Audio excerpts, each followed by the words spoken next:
Hello everyone, this is George Tashawan. To all my followers, thank you so much.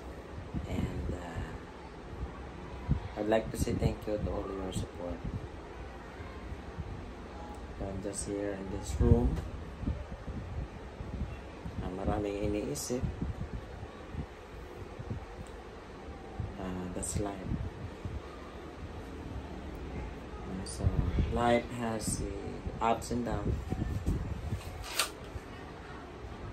So the most important is you have to prepare for it. Then be strong and face your problems and find solution to it. Be always ready for all types of challenges. That as we continue to journey this so-called life, we are always prepared to face it with a strong will and strong mind, as eventually able to manage all the challenges that life offers. Kasi may ups and downs.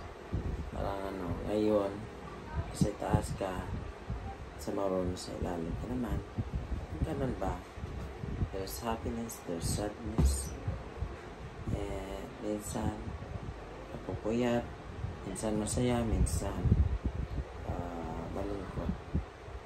So that's life, because life is very colorful and very meaningful, and the most important is be grateful, and magpapasalamat lang tayo sa lahat ng mga blessings na na-receive natin sa may kapal. So be thankful and be grateful.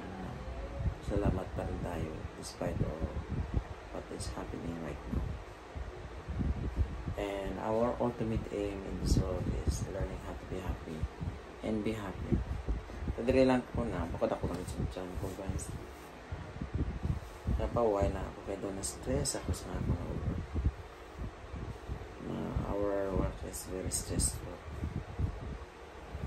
So that's all guys. Thank you so much.